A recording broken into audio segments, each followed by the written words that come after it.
Close this video now. Seriously, what you're about to learn will fundamentally change how you see every relationship, every interaction, every person you trust. Once you understand what Machiavelli actually documented about human nature, you can't unknow it. You can't unsee the patterns. You can't return to comfortable ignorance.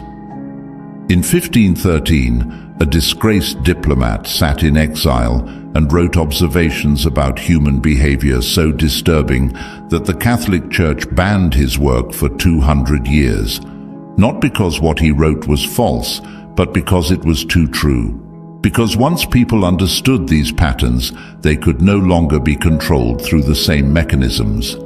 Because knowledge, this powerful in the hands of ordinary people, threatened every established hierarchy. Machiavelli didn't teach people how to be evil. He revealed the evil already being practiced against them. He documented the manipulation already happening. He exposed the game already being played, and the people running that game didn't want you to understand the rules. Today I'm giving you the observations that made Machiavelli's name synonymous with forbidden knowledge. Not sanitized versions, not academic interpretations. The actual patterns he documented about how power works, how manipulation operates, and how the people around you are playing games you don't even know exist. This changes everything. Your friendships, your romantic relationships, your career, your family dynamics. Once you see these patterns, you'll recognize them everywhere, and you can never go back to trusting the way you did before. Last chance to close this video and keep your comfortable illusions intact. Still here? Then let's reveal what you're not supposed to know. Pattern 1. Everyone is always performing. Here's Machiavelli's first forbidden observation. Everyone sees what you appear to be. Few experience what you really are.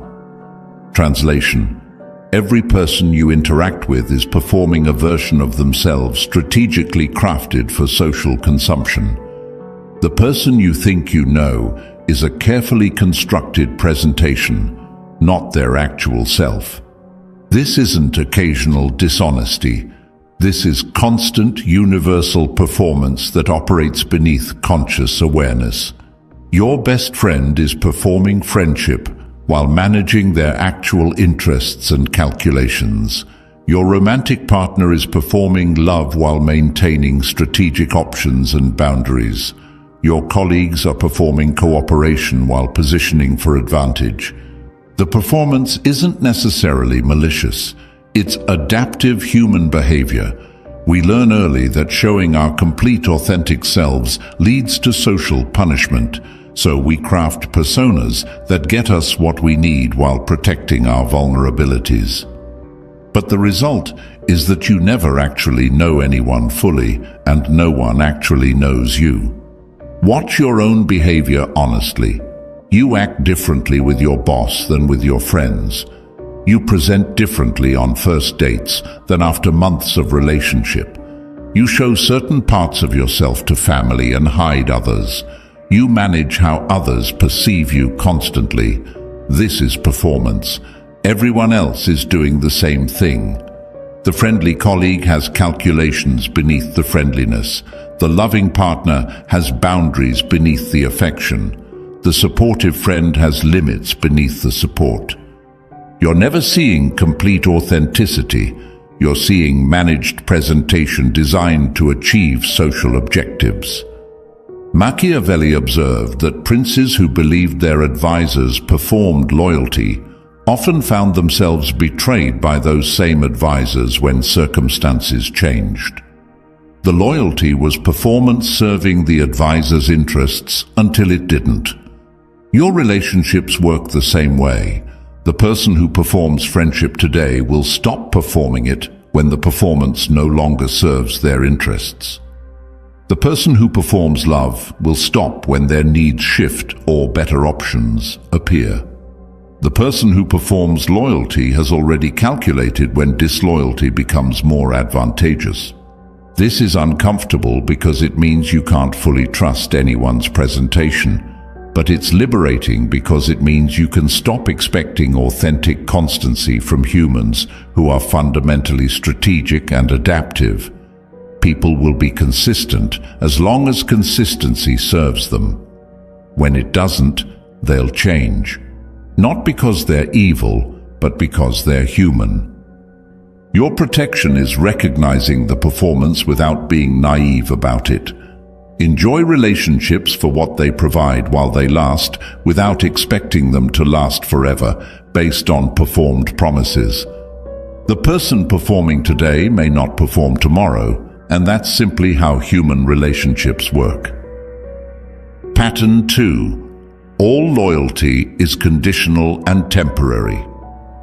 Machiavelli wrote, "Men are ungrateful, fickle, false, cowardly, covetous, and as long as you succeed, they are yours entirely. But when danger approaches, they turn against you." This is his most brutal observation about loyalty, that it's never actually loyal. It's always conditional on your continued ability to provide benefit and avoid becoming a liability. Watch this pattern in your own life. The friends who were intensely present while you were successful, fun, or useful. Then circumstances changed. You faced hardship, or you became less entertaining, or you couldn't provide what they wanted anymore. Suddenly they were too busy to maintain the friendship. The loyalty evaporated the moment conditions changed. This isn't unique to bad friends. This is universal human behavior. People remain in relationships, friendship, romantic, professional, familial, as long as the benefits exceed the costs.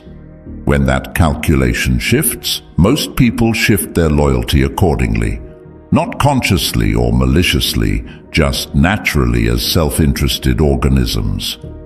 Your romantic partner's devotion right now is conditioned on you continuing to meet their needs, remaining attractive to them, and not presenting better alternatives.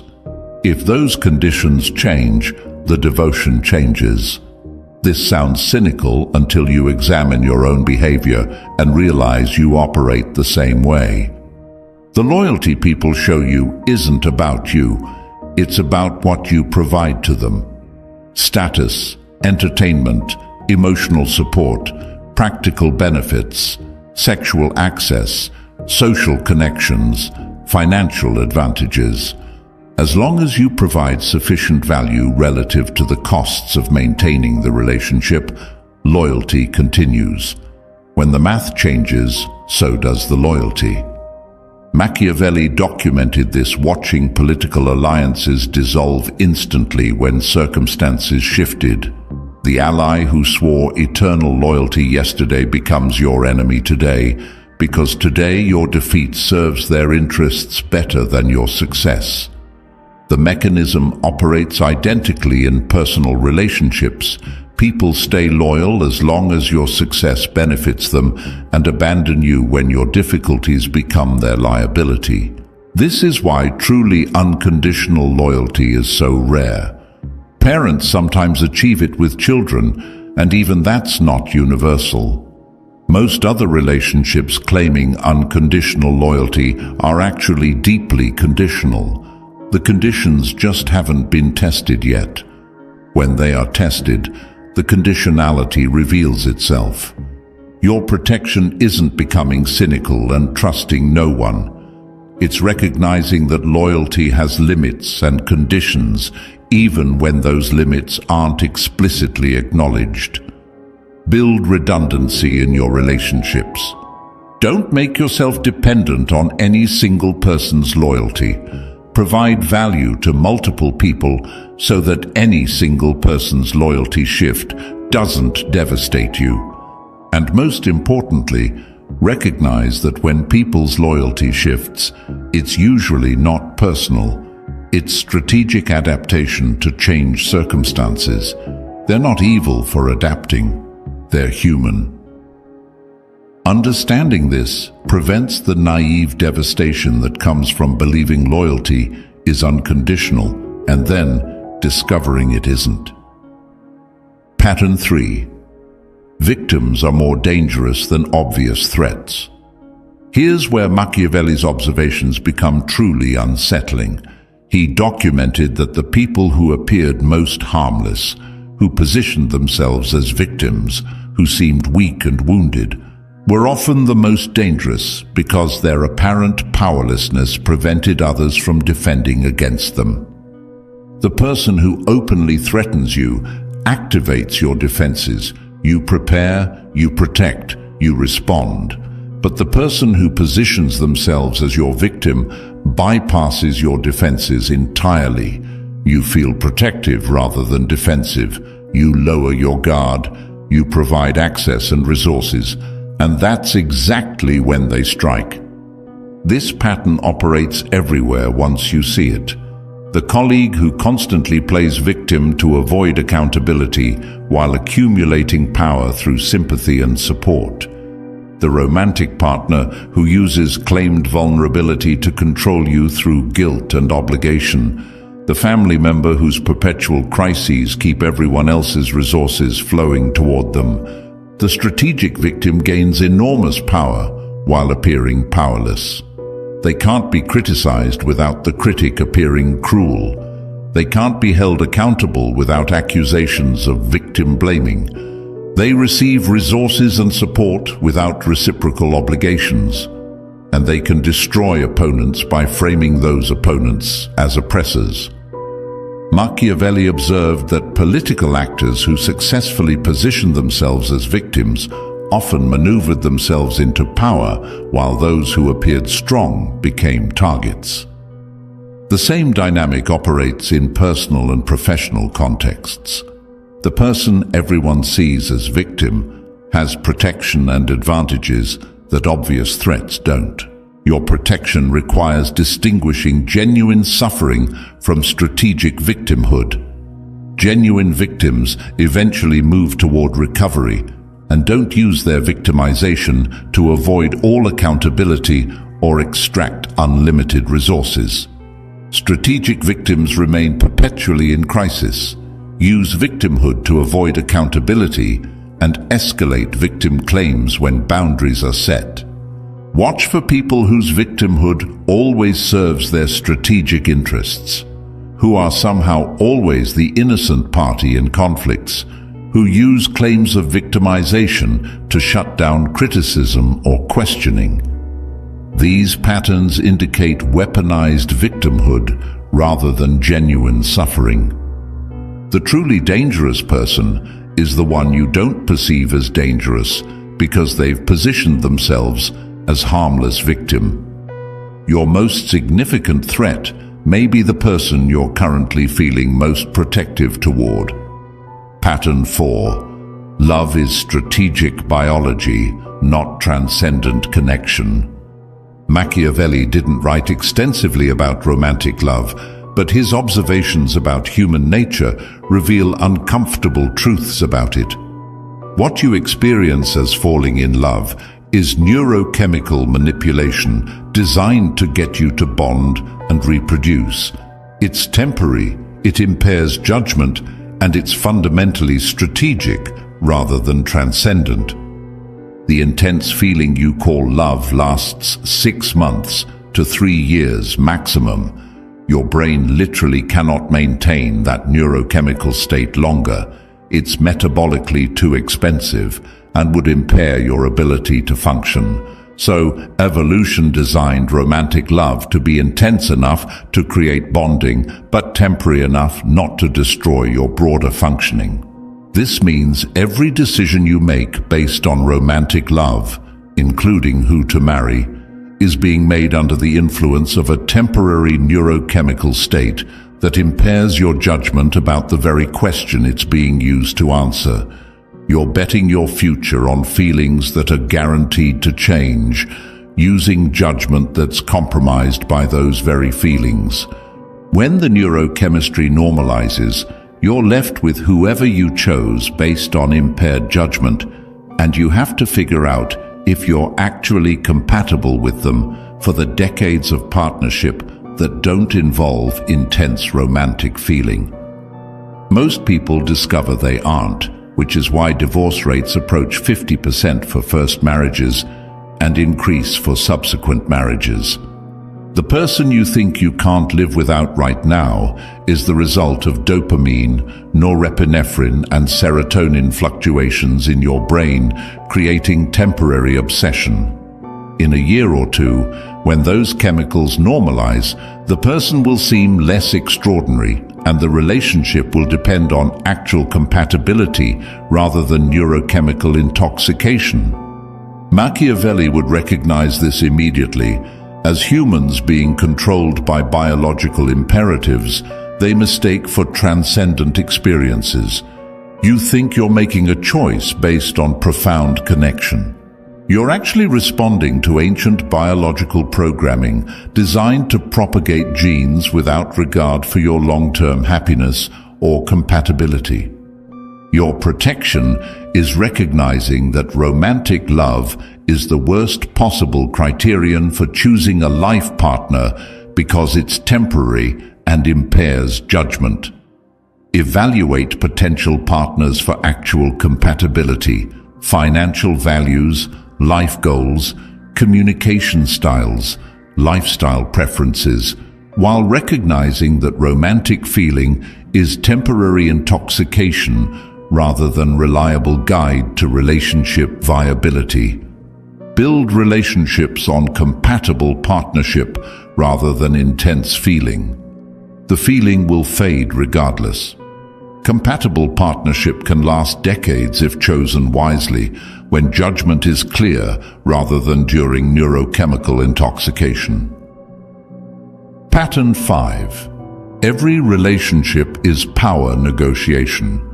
Machiavelli's most fundamental observation: all human interaction is negotiation over power distribution. Every relationship involves constant, mostly unconscious negotiation about who has what power, who controls what resources, who sets what boundaries. This negotiation never stops because power dynamics remain constantly in flux. Watch any relationship and you'll see this. Who controls the schedule? Whose preferences take priority? Whose boundaries get respected? Who has final say on major decisions? Who has access to resources? These questions get negotiated constantly through thousands of small interactions that establish power distribution. Most people are unconscious of this negotiation, which means they're losing it constantly to people who are conscious of it. You think you're just accommodating your friend by changing plans again. Actually, you're establishing that their preferences override yours. You think you're being generous with your partner by funding things disproportionately. Actually, you're establishing economic dependence that shifts power. Every accommodation, every compromise, every boundary you let slide establishes precedent about power distribution. The person who learns they can disrespect your boundaries learns they have power over you.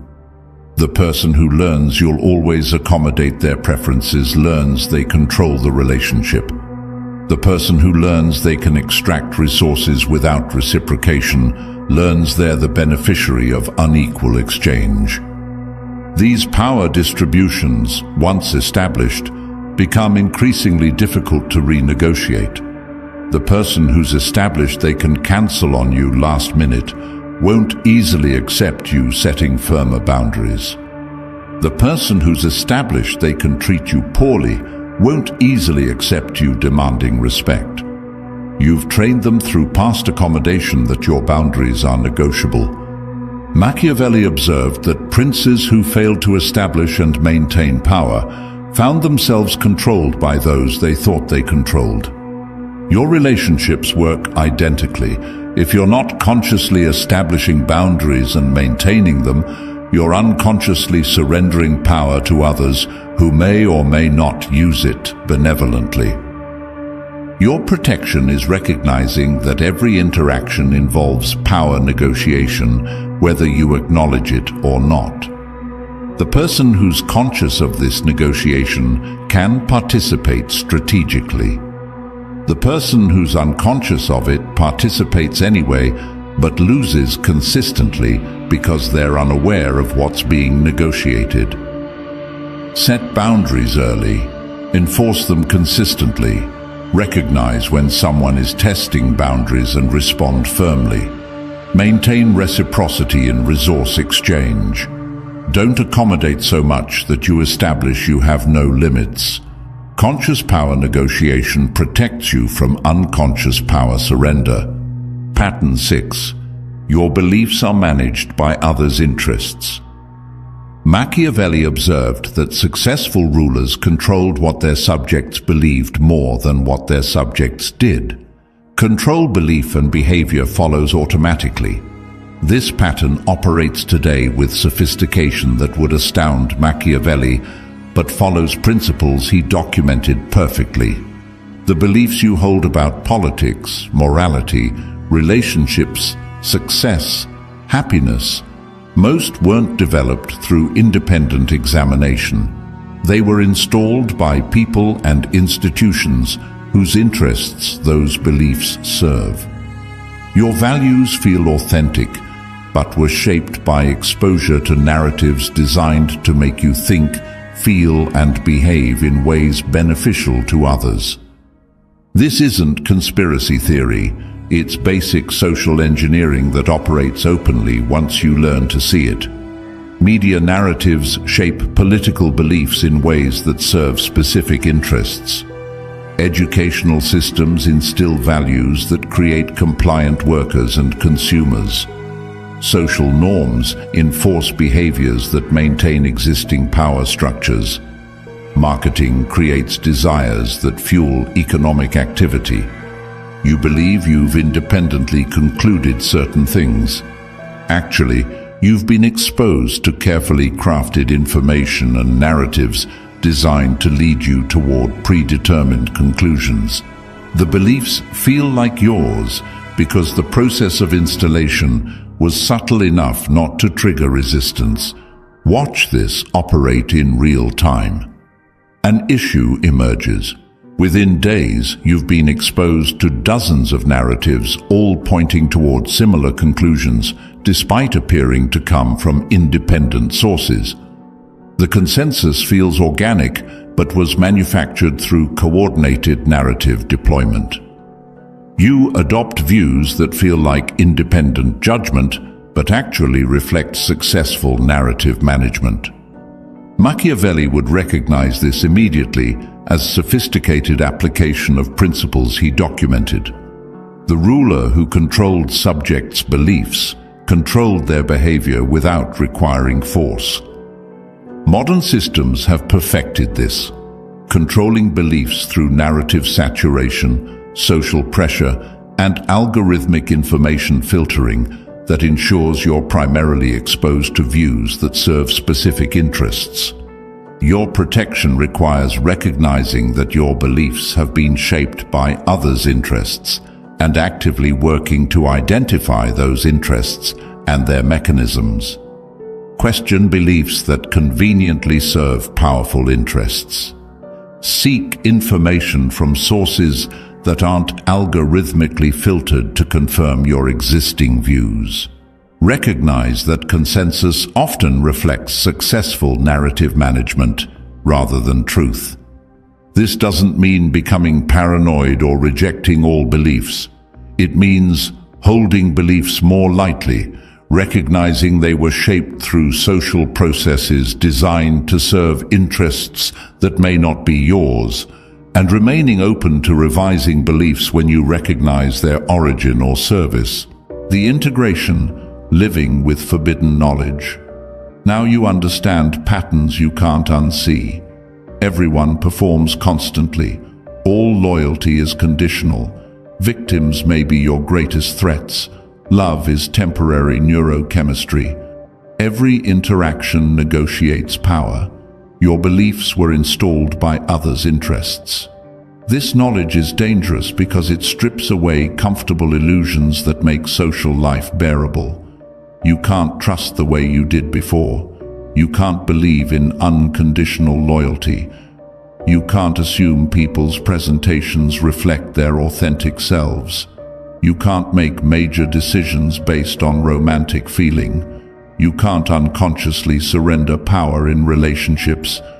You can't accept your beliefs as simply true rather than strategically installed. Living with this knowledge requires rebuilding your approach to relationships on realistic foundations. Accept that everyone performs and enjoy the performance without expecting it to be complete authenticity.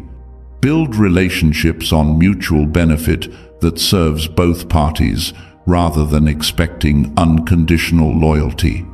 Evaluate people's behavior patterns over time rather than accepting their claimed victimhood automatically. Make major life decisions based on practical compatibility when judgment is clear rather than during neurochemical intoxication. Consciously negotiate power in relationships rather than unconsciously surrendering it. Examine your beliefs for whose interests they serve and revise accordingly. This isn't becoming cynical or paranoid, it's becoming strategic and protected. Machiavelli didn't write to make people cruel, he wrote to prevent good people from being destroyed by those who already understood these patterns and used them without conscience. The people who rise to power in any context are usually those who understand these patterns already.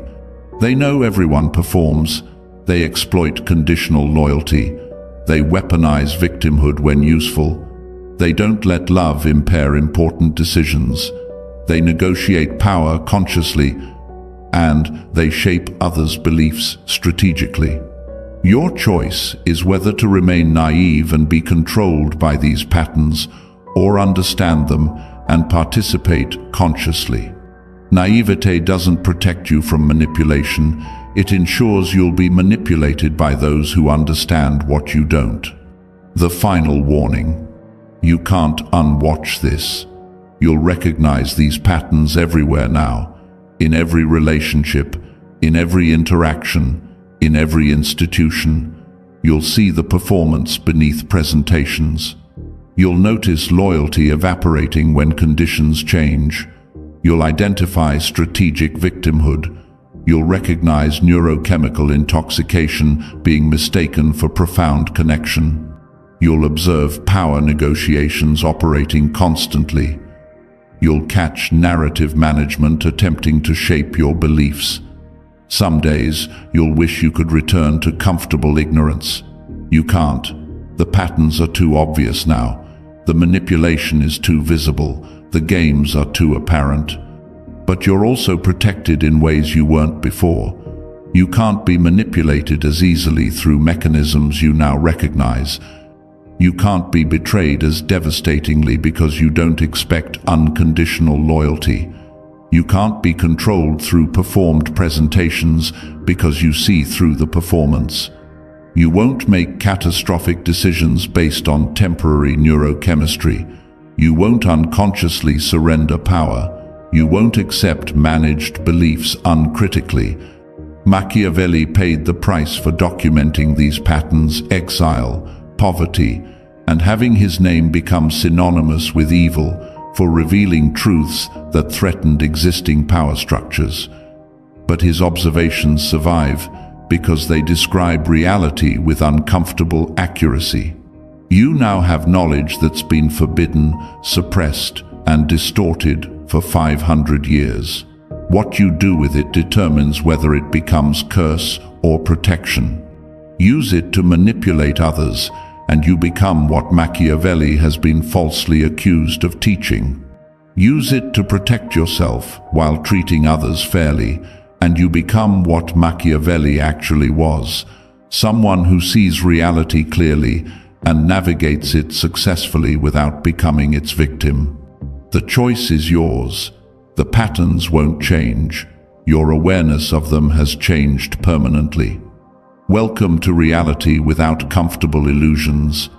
It's less pleasant but far more accurate than the alternative. And remember, this isn't safe to watch twice, because once is enough to change how you see everything forever.